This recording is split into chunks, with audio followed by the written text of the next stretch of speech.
Hey guys, welcome to my channel. So today is the day after my initial Juvia's Place wear test, and before we start this video, I just want to show you guys what has happened to my face. And you know what's funny? This happened to my friend Nessa too, because she wore it and the exact same thing happened to her. Now, I don't break out. I never have. I always get maybe tiny pimples, and that's fine. Those are normal. This is not. I know, you guys are like, oh, those aren't pimples. I mean, they are. That's what they are. They're pimples. They might be tiny, but they're still pimples. And I haven't tried any new products except this.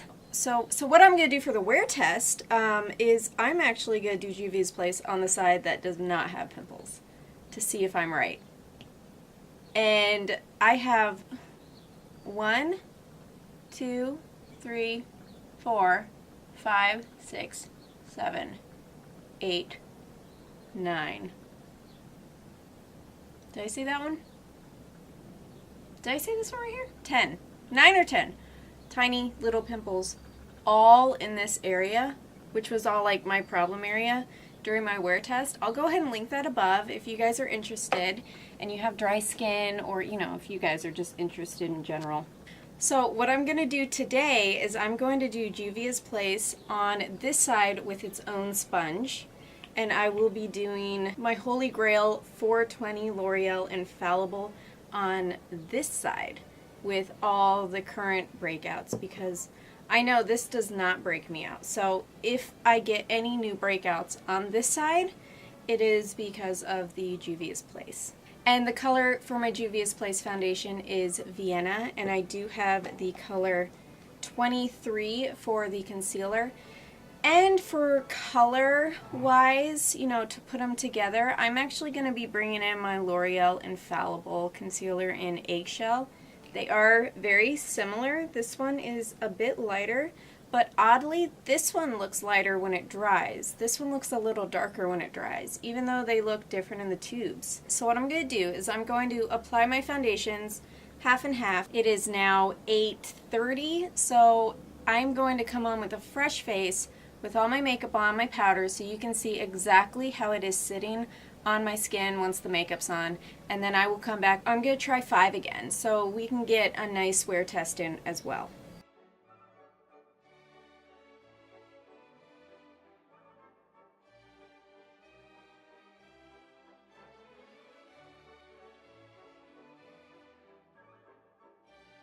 Okay, so I did apply a much thinner coat today. It is significantly more thin, and it's not feeling as heavy today because I did apply a much thinner coat. I'm just trying not to be expressive before I have to set this side so it doesn't sink into my smile lines, but I'm going to do the other side now, and if there's any color discrepancies, I'm just going to try and lighten up a little bit with the Juvia concealer on this side. Fresh sponge.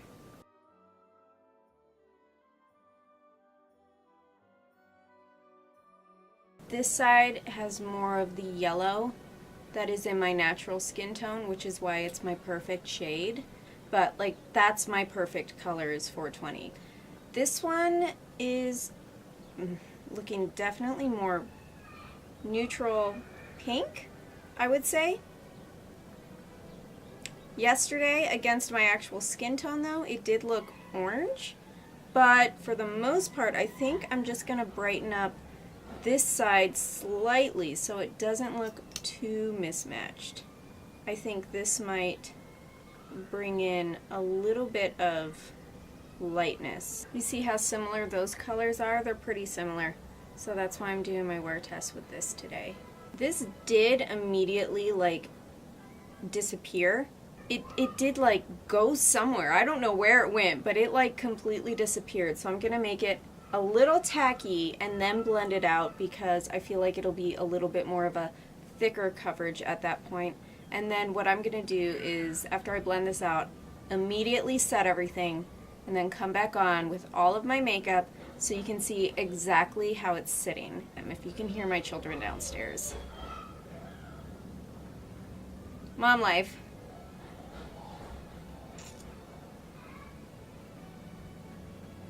I don't know if you guys can see from the beauty blenders, but this is Juvia's Place.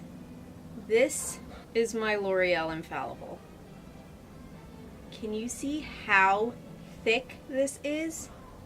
This is a ridiculous difference between the amount of foundation.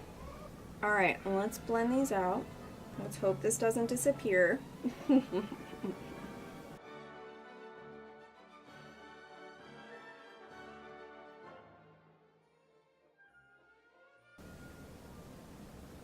Now I know I compared this concealer to Jeffree Star yesterday, but because of the color differences, like you can see here, they're pretty similar.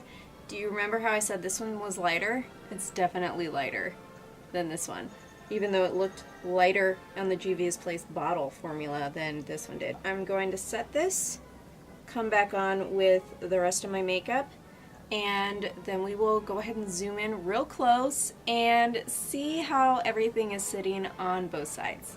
Alright you guys, my makeup is on. If you guys are interested in this look, I am doing a first impressions on the Venus XL2. That should be coming up soon. Look, oh my god you guys, just look. Oh gosh, it's so beautiful. But anyways, this is about the foundation. What do you guys think of the color? This is Juvia's Place. This is my L'Oreal. Now here is my hand next to each side of my face. The back of my hand is like the color of my skin. Can you guys see that? This is a lot more fitting. It has the yellow of my skin. This seems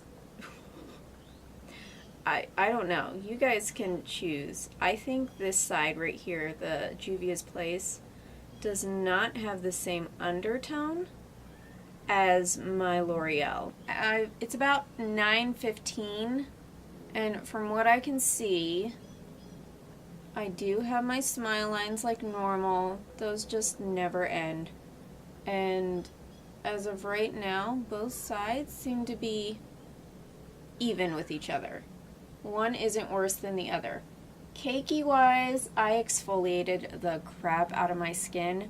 It should not be looking cakey anywhere at this moment, and I did super moisturize. Any glowiness you see is from my highlighter. That is not from either foundation. Neither foundations have any kind of sheen to them. So my forehead lines, L'Oreal does have a lot softer of a forehead line than my Juvia's Place. My Juvia's Place is kind of sinking into them, and I don't have very big forehead lines, but on the Juvia's side it seems that I have a little bit more. For coverage wise, yeah, I'd say they're both roughly about the same kind of coverage. It's a nice full coverage. As of right now, the sides of my nose, I did it with the sponge. They actually look the same. Texture wise, since I did exfoliate, I don't see those tiny little bumps like I was seeing yesterday. I do have those new pimples that popped up everywhere. The middle of my eyebrows, yeah, that's actually looking the same too. Let's look at the concealers. Alright, I will let you judge for yourself. And we will see how these wear. I do have wrinkles under my eyes, y'all, but both concealers seem to be looking about the same. But this one has started to disappear slightly, so that's disappointing. I am hoping to wear this until 5 p.m. So we will see how both of these wear throughout the day. I did prep my skin just like I did yesterday with hyaluronic acid serum, my hydrating milky mist from Pixi, and then also my moisturizer and my normal eye cream. But I will be back in just a minute. It is, I'm just gonna say it's 5 because I want to get this up for you guys. It is 4:57 p.m. Yes, that's makeup on my phone. Whatever. So I am actually a lot more impressed with this wear test than yesterday's. You know, it might have been in combination with not exfoliating as much as I did today and going out and doing yard work, and also using way too much product. So that might have been all factored into yesterday's wear test, because this one actually was much better. That was my husband sneezing. Sorry. I will have to say though, it did not beat my L'Oreal Infallible. It was very, very close though. So here is the quick differences. Let's do forehead lines. The forehead lines are still a little bit more prominent on the Juvia's Place. They've gotten a little deeper on the L'Oreal side, but not as much as this side. The middle of my eyebrows here are kind of even on both sides, with like the fine lines and the cakiness. It looks like my nose is the biggest difference. On Juvia's side, I don't know if you can see, it has like completely come off my nose right here. There's absolutely nothing left, and like this whole side of my nose, and it just looks terrible. It's like come off all right here, whereas my L'Oreal side is all, everything's still intact. Now my L'Oreal smile line has come up a little high here, and the Juvia's Place side actually just stayed around here. So thanks, Juvia's Place. It was very sweet of you. It looks around the same here on the areas that normally would get cakey and textured. So both of those look the same. My concealer is nowhere to be found. Like, that concealer is gone. Here, my concealer is still intact, but, you know, slightly messy. This one is just gone. That was just like, nope, concealer has left the chat. Everything else looks good. I can't really tell if I have any new pimples as of right now. I'm actually a lot more impressed, and I feel like if you were to, for dry skin, exfoliate really well, moisturize beautifully, I feel like this could wear just as well as my L'Oreal Infallible. I would definitely recommend this. Maybe not people who have mature skin, but I would recommend that to every other skin type out there, because I feel like it's a beautiful foundation, and there is 40 colors, I believe, so it's a wide variety of colors as well to choose from. But that is all I have for this video. Let me know if you guys have this foundation and how it wears on your skin, and also let me know if this helped you in any way after my first review, and I will see you guys in my next video. Bye!